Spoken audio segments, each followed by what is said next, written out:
Hello friends, a great welcome to my channel. Today we will do a topic of literature and disability for Delhi University students, and it is the autobiography of Frida Kahlo. The Diary of Frida Kahlo, an intimate self-portrait. That is the title. Frida kahlo को one of the greatest artists बोला जाता है, not only of the Mexico but of the whole world. She was a Mexican painter जो अपनी ही portraits बनाने के लिए बहुत पॉपुलर थी और बहुत इंस्पायर थी मेक्सिको के नेचर से. Let us see why do we put it under the category of disability. She had polio as a young child and was in catastrophic bus accident when she was 18 years old. अपनी life के शुरुआती दिनों में ही उन्हें polio हो गया था. एक बहुत ही खतरनाक बस एक्सीडेंट हुआ था व्हेन शी वाज 18. इसके बाद उन्हें 35 सर्जरीज करवानी पड़ी थी, मेजर माइनर मिलाकर, और काफी टाइम तक वो रिहेबिलिटेशन में रही थी. एंड ड्यूरिंग दैट पीरियड उन्होंने खुद को ट्रेन किया पेंट करने के लिए. कहते हैं ना कि अगर कोई डिसेबिलिटी आती है तो उसके साथ ही कोई आर्ट भी आ जाता है. That was her art. She is well known for her powerful self portraits. मैं उनके सेल्फ पोर्ट्रेट्स भी आपको दिखाऊंगी इसी वीडियो में. और उनके सेल्फ पोर्ट्रेट्स में उनका ट्रॉमा, उनका दुख, उनकी सारी तकलीफ नजर आती है. At the early age of 47 she died और उनका जो घर है उसको एक म्यूजियम में कन्वर्ट कर दिया गया है. This is something it look like from inside. Not only her sketches are paintings, but one of her statues is also there. These are the major self-portraits by her and very bright use of color. She used to make color scheme बहुत ही bright हुआ करती थी सभी portraits में. This is one of the early sketches that she made, and this gives us the information about the accident that she met. 17 September 1925 she met with an accident और तभी से उनके हिसाब से उनका ill fate शुरू हो गया था. And it got converted into serious injuries as well as infertility forever. बहुत से फ्रैक्चर्स हुए थे, fracture of rib, collar bone, legs and pelvis as well. किसी ना किसी तरीके से उन्होंने थोड़ा सा चलना, थोड़ा सा पेंट करना शुरू किया, and this is what she made her hobby. 1953 में इवन उनकी एक लेग को भी काटना पड़ गया because of the progression of gangrene. This diary is not a conventional diary. कुछ फ्रेगमेंट्स हैं, कुछ हिस्से हैं उनकी लाइफ से जुड़े, जो भी उनको नई पुरानी, बहुत पुरानी बातें याद आ जाती हैं वो सब उन्होंने नोट किए. कभी कभी उन्हें बहुत पेन फील होता होगा अपनी हेल्थ कंडीशन पे, वो पेन्स उन्होंने यहाँ पर दिखाई हैं अपनी इस डायरी में.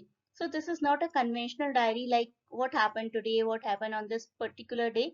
No, nothing chronological.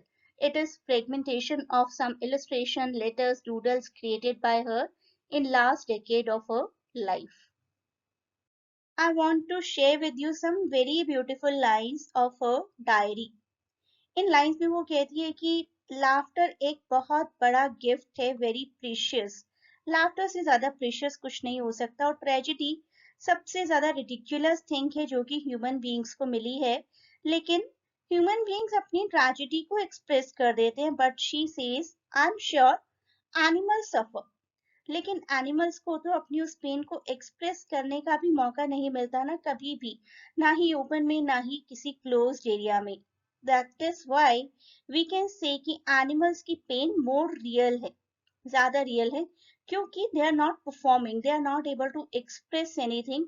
What ever they are feeling, that is so natural, even the pain. इसी डायरी में उन्होंने एक पेंटिंग बनाई है जिसमें we can see very clearly that one leg is missing.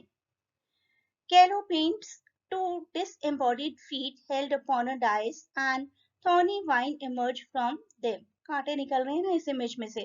The accompanying line at the bottom of the drawing is a quote that has now become famous. This quote is now very famous and this says, feet, what do I need them for if I have wings to fly? अगर मेरे पास उड़ने के लिए पंख है तो मुझे पैर की क्या जरूरत है. This was painted in 1953, the same year when her leg had to be amputated because of the spreading of gangrene. She has mentioned in her diary about her love life as well. The love story of Frida Kahlo and Diego Rivera, who was also a great artist of that point of time, is fraught with drama both internal and external. काफी अच्छी एक dramatic love story है इन दोनों की, two of the most prominent artists of 20th century, और दोनों ही अपने आप में लगभग सेम तरीके के इमोशन, सेम तरीके के आइडिया, सेम तरीके के व्यू पॉइंट्स रखते थे. दैट इज द रीजन कि बहुत ही पैशनेट रिलेशनशिप रही है दोनों की, and it lasted until Frida kahlo's death in 1954. Diary का जो सेंट्रल थीम है that is actually pain. Pain को ही एक्सप्रेस किया उन्होंने, इंटरनल पेन को, एक्सटर्नल पेन को, उस इंटरनल पेन की वजह से क्या क्या साइकोलॉजिकल इश्यूज आते हैं. She reveals facts about her body's various physical ailments over time, including infantile paralysis at the age of 6, that is polio, a severe bus accident at the age of 18, and over 35 surgeries to treat the fatal injuries. तो क्या क्या झेला उन्होंने under the supervision of doctor Jonito Feral.